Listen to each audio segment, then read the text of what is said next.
जाके व्यवस्था विवरण, जिसे इंग्लिश में कहते हैं लॉ, को एक्सप्लेन करना, उसने हर आज्ञा उन्हें बताई। लेकिन अब जो मैं आपको बताना चाहता हूं वो बड़ा खतरनाक है, और बहुतों को ये क्वेश्चन भी है कि क्या मुझ में तो ये नहीं है। वचन में लिखा है, जो इन सारी बातों को करने से चूके वो श्रापित हो। श्राप समझते? श्राप क्या होता है? हम पनिष्ड किए जाते हैं सिर्फ।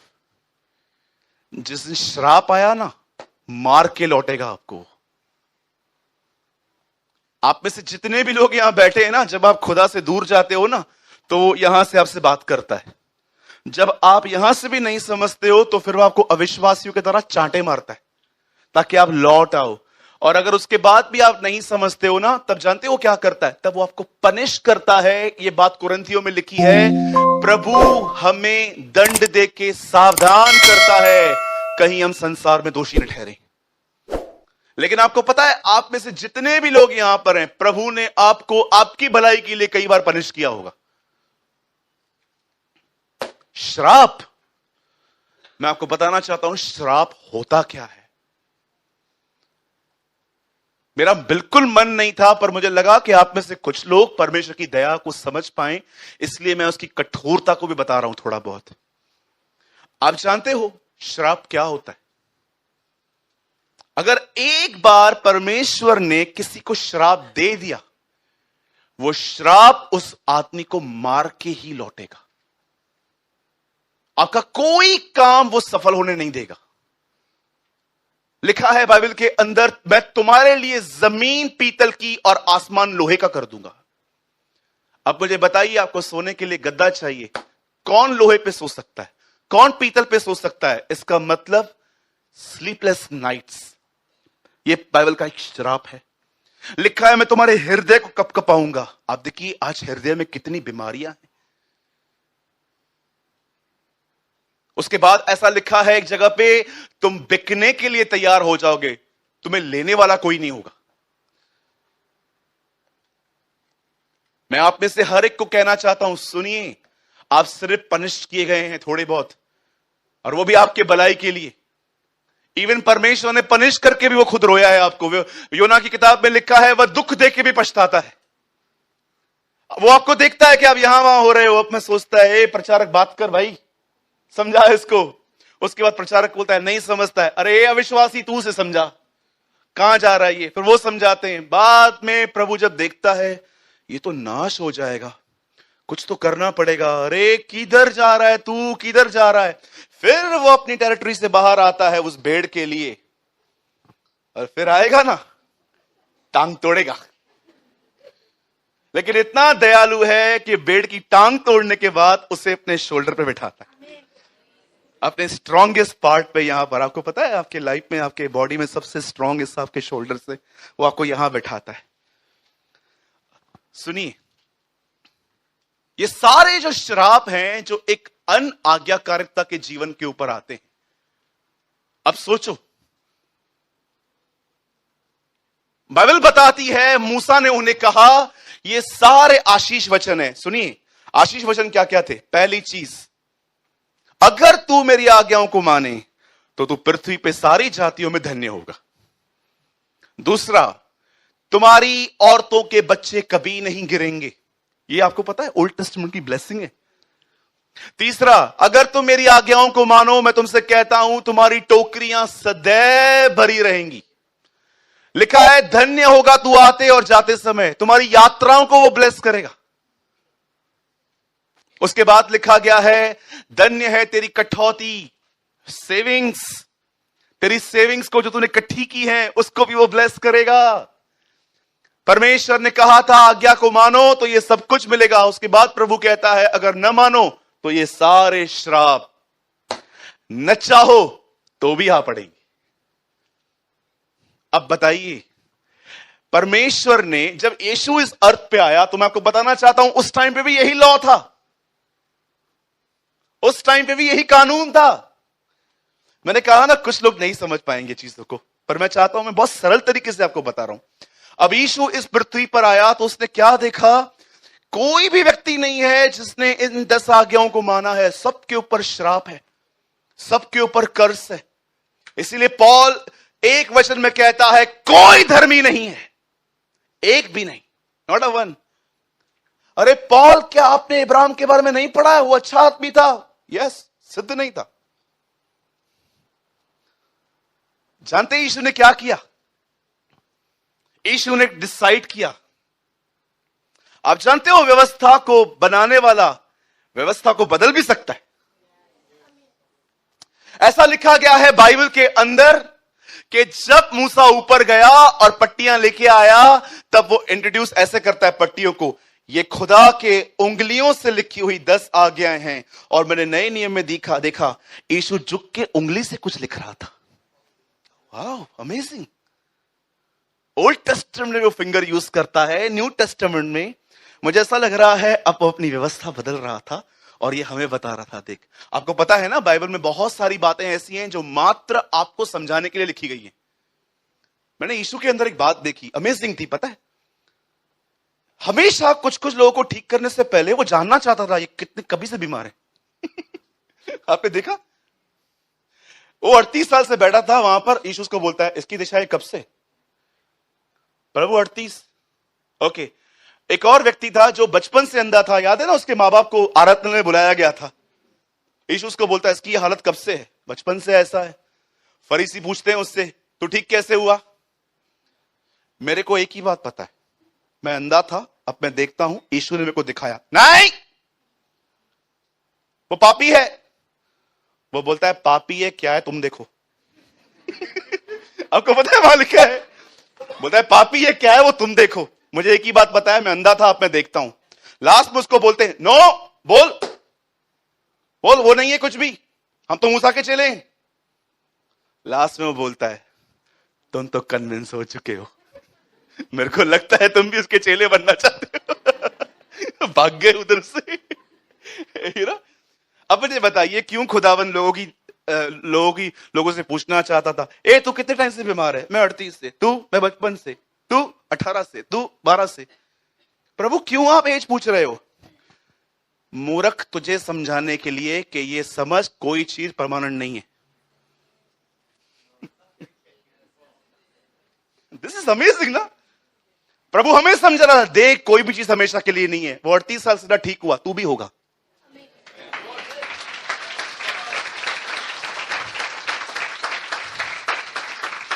आइए अपने बाजू वालों को एक संदेश दीजिए, बोलिए, जिन दुखों में आप हो वह दुख आपके पास हमेशा नहीं रहेंगे।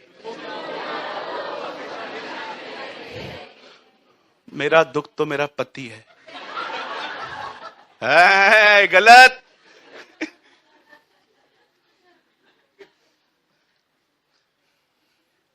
द बाइबल से जब यीशु इस अर्थ पे आया तो उसने क्या देखा कि सब कर्ज में है।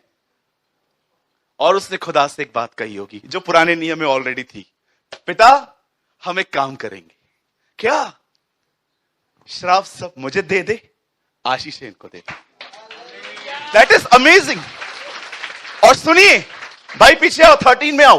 अब देखो, जब यीशु क्रूस पे चढ़ा उसके कुछ साल के बाद पौल गलातियों को क्या लिखता है उसके लकड़ी के बारे में। यहां देखिए, मसीह ने जो हमारे लिए श्रापित बना, मैं यीशु के नाम से कहता हूं, वह व्यक्ति जो पश्चाताप कर चुका है अपने जीवन में, जिसे डिसाइड किया है कि वो संसार के रास्तों पे और गुनाह में जीवन नहीं जिएगा, वो खुदा के साथ चलेगा। मैं यीशु के नाम से आपको कहता हूं, आप कहां से भी हैं, चाहे आप दिल्ली से हैं, कर्नाटक से हैं, कहां से भी हैं, आपके ऊपर कोई श्राप नहीं है। नेवर। बहुत लोग कहते हैं मसीह में श्राप है। ये क्या लिखा है? Jesus became cursed। मसीह ने हमारे लिए जो श्रापित बना, आपको पता है जीसस कर्स हुआ पिता के सामने। पिता ये देख, वो सारे कर्सेस जो इनके ऊपर आने वाले थे मैं अपनी देह पे लेता हूं। उसके बाद लिखा गया है, और हमें मोल लेकर व्यवस्था के श्राप से निकाला, क्योंकि लिखा है जो काट पे लटकाया जाता है वह श्रापित है। क्या खूबसूरती है ना उसकी।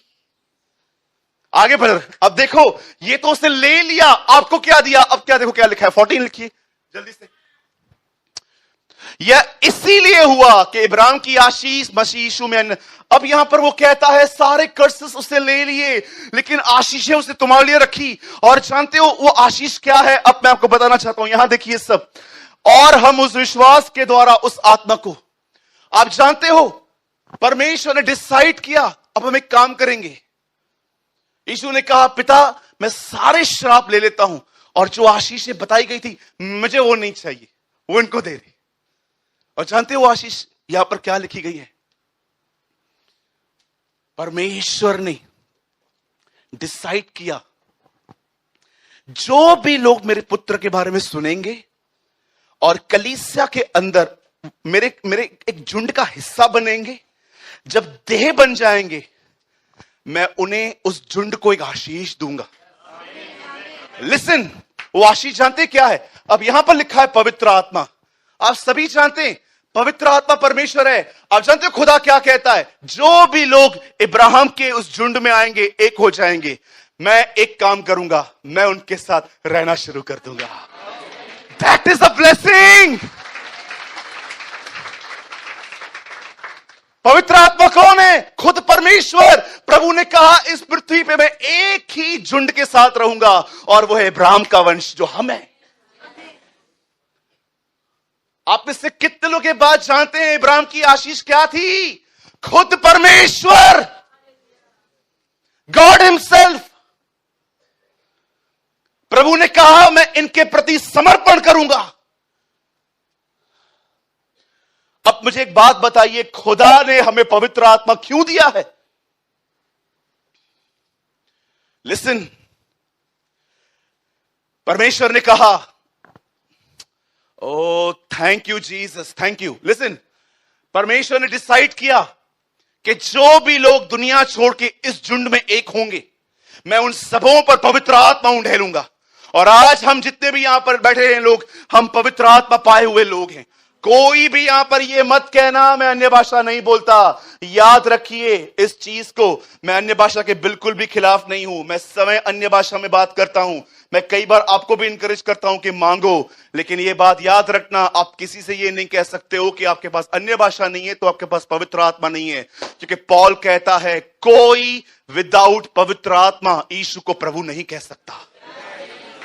कोई नहीं कह सकता। हर वो व्यक्ति जो ये मानता है कि यीशु खुदा का बेटा है, वो उस महान महाराजा धीराज का बेटा है। याद रखिए उसमें पवित्र आत्मा है। और आप जानते हो पवित्र आत्मा में क्यों दिया गया? लिसन, खुदा रहता है ताकि हम खुदा को जान पाए। पवित्र आत्मा इसीलिए आया है ताकि आप यीशु को पहचान सकें। त्रिएकता का तीसरा व्यक्ति आता है ताकि और जो दो हैं उसे पहचान पाए। एक दिन मैं बाइबल पढ़ रहा था। आपको पता है मरियम यीशु को बहुत अच्छे से जानती थी, जहां तक मैं जानता हूं। और आज मेरी प्रार्थना है कि आप में से यहां पर जितने भी लोग बैठे हैं ना, आप भी इस बात को जानें। सुनिए, मैं एक बार फिर से थोड़ी समरी दोहराता हूं। मूसा व्यवस्था ले आया, कोई उस पर चल नहीं पाया, सब श्राप के अधीन हो गए। यीशु मसीह आए, उन्होंने श्राप उठाए, आशीष हमारे लिए छोड़ दी। और आशीष क्या थी? पवित्र आत्मा। अब पवित्र आत्मा एक मनुष्य को क्यों दिया गया? पवित्र आत्मा ही आपको मदद करता है प्रभु यीशु मसीह और परमेश्वर को पहचानने में। यह उसका पर्पस है। अब मुझे बताइए एक जगह पे, यहां देखिए सब, ओ प्रभु मैं दुआ करता हूं ये चीज हम ग्रहण कर पाए। लिसन, आप जानते एक दिन क्या हुआ? काना में एक शादी हो रही थी और उन लोगों ने डिसाइड किया कि वो यूसुफ के पूरे परिवार को बुलाएंगे। यूसुफ मतलब उन दोनों में यीशु के जो पिताजी थे, जो चल बसे थे। और वो उस घर में गए, उन्होंने मरियम और यीशु को न्योता दिया।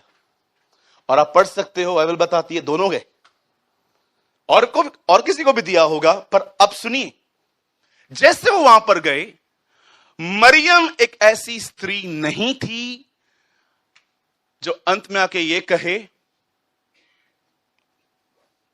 दाखरस ही खत्म थी। हमारी कुछ बहनें तो यही कहेंगी, कुछ भाई भी यही कहेंगे। जैसे अगर आप मुझे बताइए, यहां देखिए, मत कर बाबू, यहां देखिए, अगर आप ऐसा करो, समझो आप एक शादी में गए हो और खाना खत्म हो गया, आपको उनके ऊपर तरस आएगा?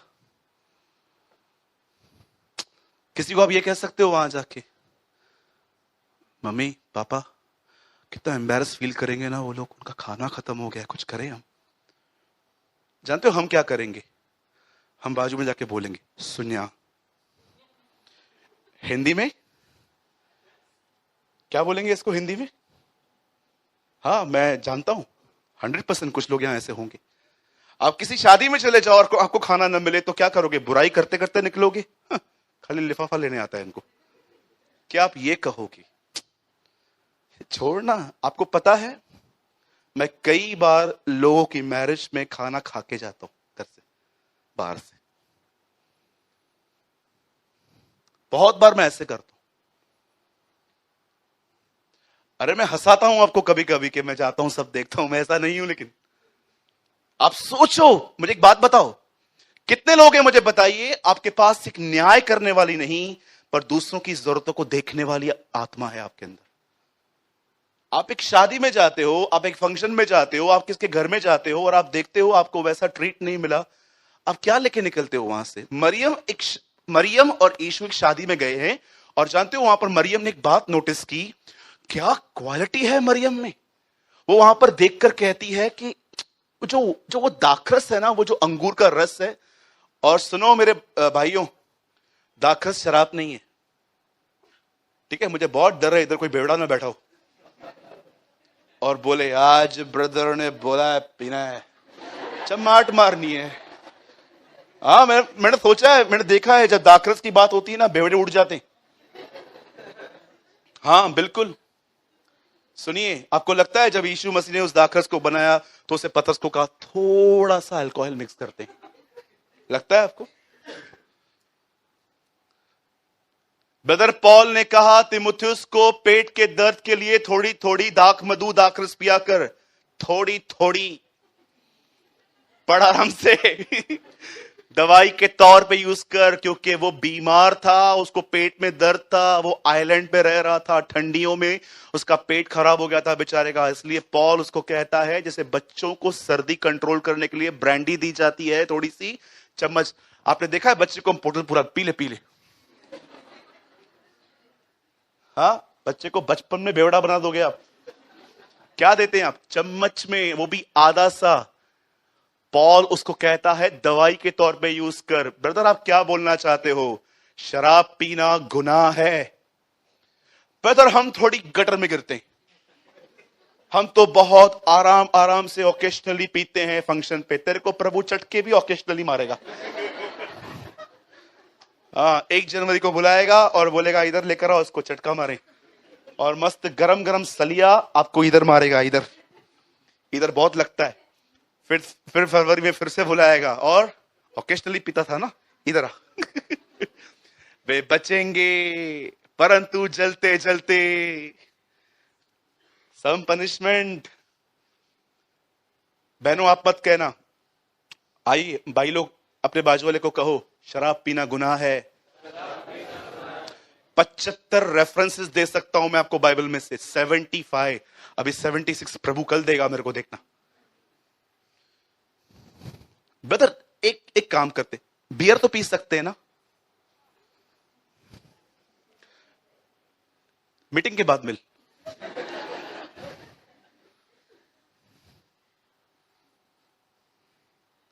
थोड़ी सी भी नहीं?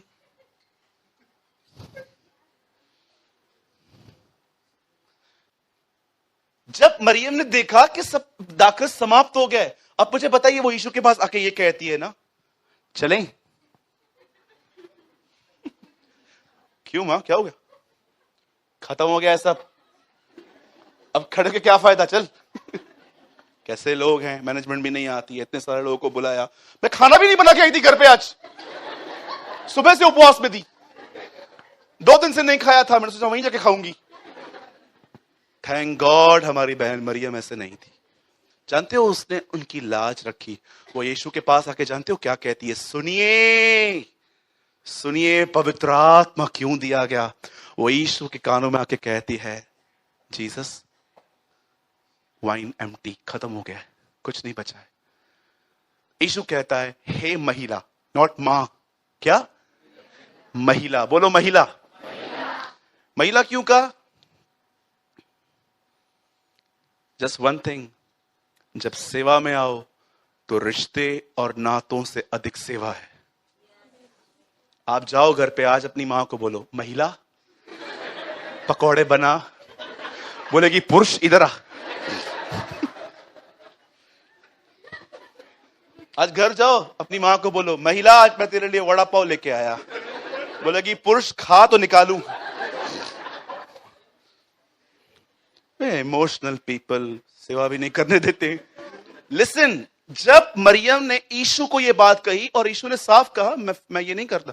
अब मुझे बताइए, एक चीज मुझे बताइए, उसको बोलने के बाद मरियम सेवकों के पास क्यों गई? सुनो, जो वो तुम्हें कह गए वो करना। आप जानते हो, वो अपने पुत्र के विषय में एक बात जानती थी कि वो सेवकों को पसंद करता है। अमेजिंग। उसने चेलों को जाके नहीं कहा, जिसका चुनाव लेके वो, आपको पता है ना, यीशु के चेले भी थे वहां पर। उसने चेलों को नहीं कहा, सेवकों को क्यों कहा? मैं आपको बताना चाहता हूं, मरियम एक बात यीशु के बारे में जानती थी, वो सेवकों को पसंद करता है। जानते हो सेवक कौन होते हैं, क्या होते हैं? कितने लोग हैं मुझे बताइए, जब आप किसी से मिलते हैं तो उसकी जरूरतों को पहचान लेते हैं।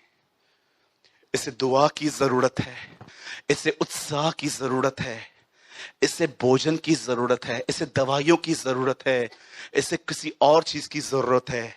आपको पता है सेवक का अर्थ क्या है? मुझे क्या मिलेगा डजंट मैटर, मैं क्या कर सकता हूं। आपको पता है आपको लोगों से क्यों शिकायतें हैं? क्योंकि आप सेवक नहीं है, आप प्रधान हैं। मनुष्य का पुत्र इसलिए नहीं आया कि उसकी सेवा की जाए, पर वो इसीलिए आया ताकि वो दूसरों की सेवा करे। कितने लोग हैं जो अपने खुदा के हृदय को जानते हैं कि वो आपको एक पास्टर से ज्यादा एक सेवक बनाना चाहता है।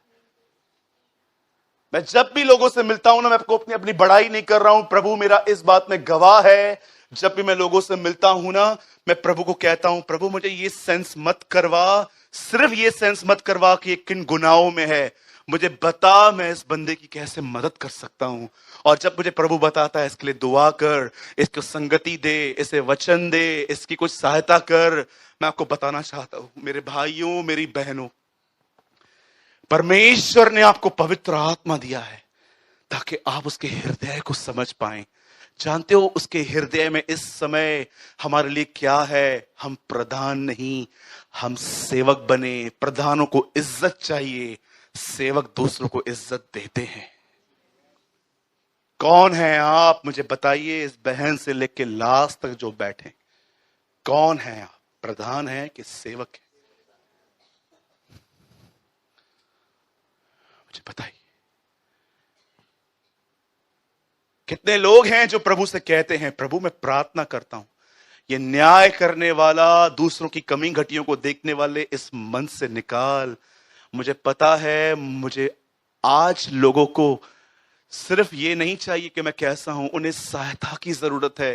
यीशु इस पृथ्वी पे आके जान गया था कि लोगों को क्या जरूरत है, इसलिए उसने लोगों से कहा, मैं जा रहा हूं और मैं तुम्हारे लिए सहायक दूंगा। क्योंकि वो जानता है मनुष्य को ज्ञान नहीं, सहायता चाहिए। Are you a servant? क्या आप एक सेवक हैं? क्या आप इस बात को जानते हैं? पवित्र आत्मा जो आपके अंदर रहता है, उसका स्वर्ग में कोई सिंहासन नहीं है। बाप और बेटे का सिंहासन स्वर्ग में है। याद रखिए, पवित्र आत्मा